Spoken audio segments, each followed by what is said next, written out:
Jacksonville Jaguars fans, welcome into Duval Daily, presented by GenJag.com. I'm Jordan DeLuca. Thanks so much for being here. Friday, September 26th, a couple sleeps away from your Jacksonville Jaguars, taking on the San Francisco 49ers in San Francisco, 4:05 p.m. kick.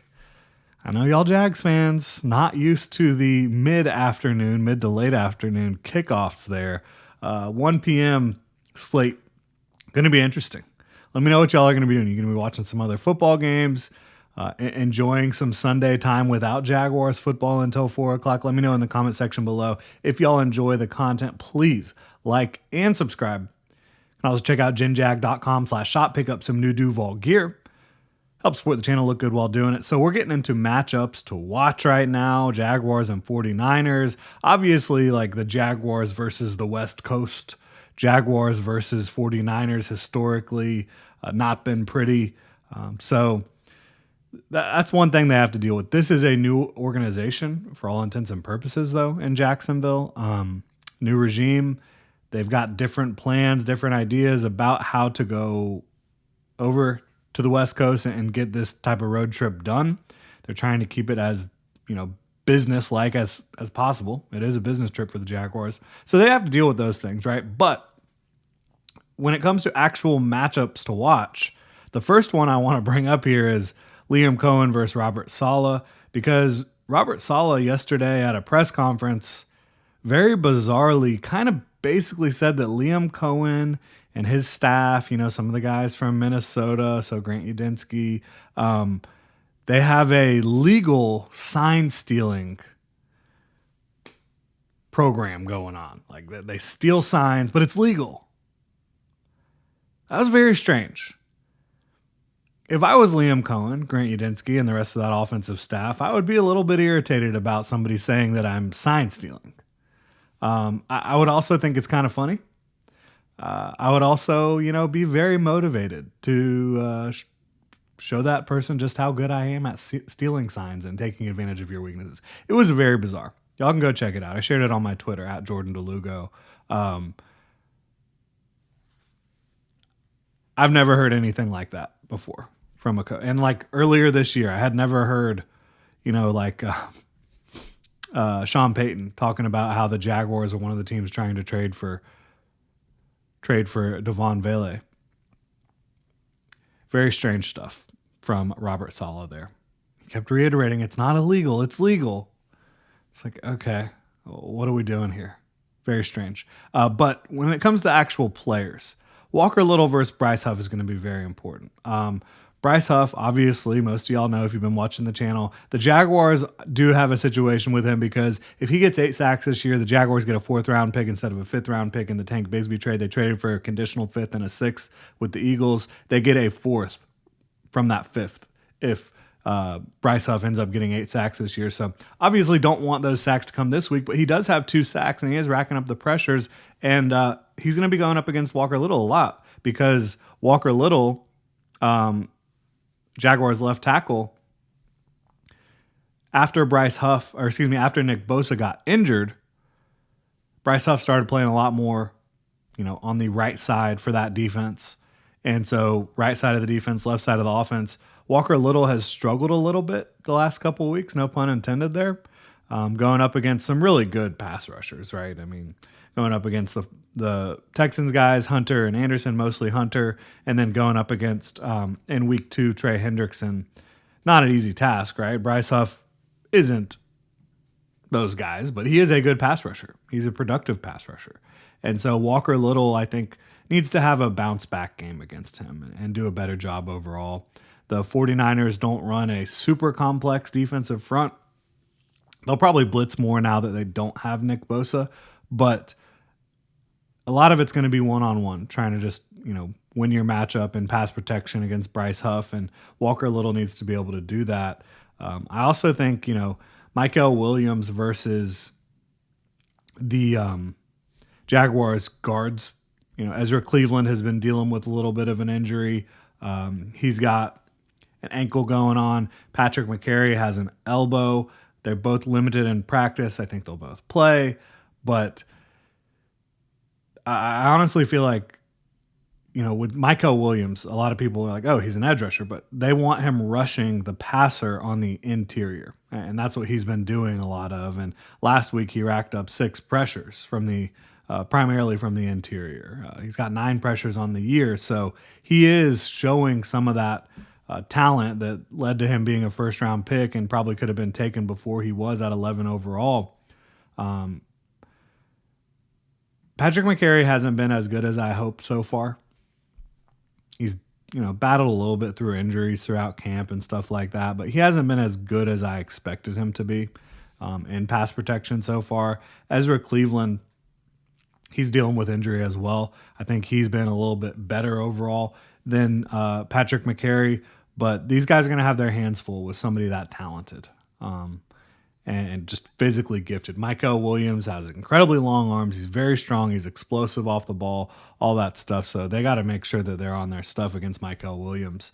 And we're talking a lot about trench play. Look, football starts in the trenches. It's going to be critically important for this game. If there's a team, either team, that really struggles to deal with the opposing team's pass rush, that's going to give the team with the strong pass rush a huge advantage in this game.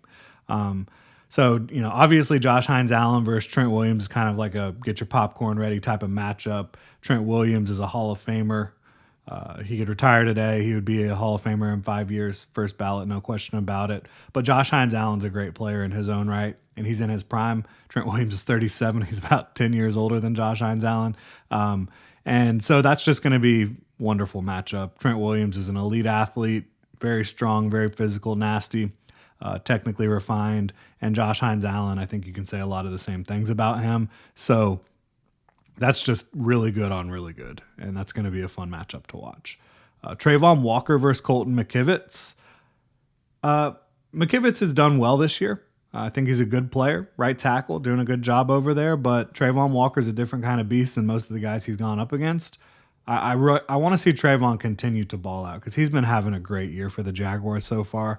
I've been just like we talked about him continuing to show progress. I think he has. I think he's been excellent in the pass rush department for the Jaguars throughout this season. I want to see that continue in San Francisco. I think that's a big op for him to really, it's a 4:00 game, more people potentially watching, maybe a different viewership than what you're normally getting. Continue to kind of silence the critics. Continue to show like, look, I'm not Aiden Hutchinson. I'm Trayvon Walker, and that's just fine.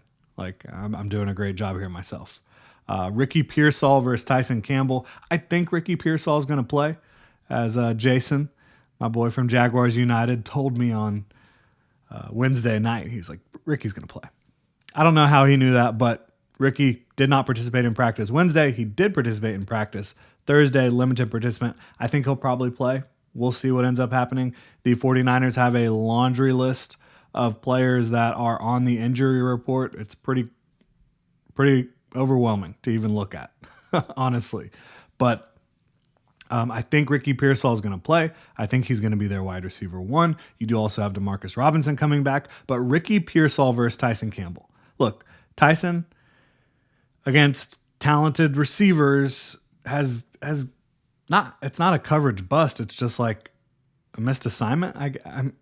It's mistakes, giving up long plays, long touchdown passes to the last couple of weeks, T. Higgins and Nico Collins. And other than that one play in each game, Tyson Campbell played really well. But Tyson Campbell has been on the wrong end of 2 really long touchdown passes each of the last 2 weeks. If there's a player for the 49ers that I think can really do that, I mean, Demarcus Robinson maybe, but Ricky Pearsall to me is the one that can do that. And, Tyson's cannot let that happen for a 3rd straight game. Bottom line, cannot let it happen. And he's been really good other than that. He comes downhill. He plays physical football. He forced a big turnover last week, but you cannot have those easy touchdowns. I mean, that's exactly what they were. Those are easy throws, easy touchdowns for their opponents. Can't have it. Back to the trenches a little bit. Connor Colby has been filling in at left guard for Ben Barch. Yes, that Ben Barch for the San Francisco 49ers. And I think Ben Barch is on IR with a high ankle sprain, so it must have been a really bad ankle sprain. But Colby, that's the Jaguars. Anthony Campanile, they got to have him circled. To me, he just he looked really bad last week. Really, really bad. They got to be able to attack. And I think Anthony Campanile, with his, not only blitzing, but also bringing sim pressures and stunts and games up front, I think they can really attack and try to manipulate that left guard spot. Dominic Pooney, who I'm a big fan of, hasn't been great either. So I think both teams at the guard spot have some interesting situations going up against the opposing pass rushers. That's going to be something I'm keeping my eye on for sure. Again, if you can rush the passer in this game, it's going to give you a huge advantage and make the opposing quarterback uncomfortable. Then you've got the Jaguars versus themselves. Penalties, drops. Jaguars lead the league in drops by a wide margin. 13 drops, 17% drop rate. It's just unbelievable to watch. And then also the pre-snap penalties on offense. Got to cut the crap, man. Nate Tice said that they've already tied the record for illegal shifts in a season through 3 weeks. I have not verified that, but that's insane. And even if it's not the record or tied the record, it's been atrocious. And the drops, they got to be on pace to break the drop record. So get it together. These are controllable things. These are the mental things. These are, just play football, be smart. And it can be difficult to go on the road, hostile environment. It's going to be loud with the pre-snap stuff, but drops, this team can't continue to drop the ball the way they have. Point blank.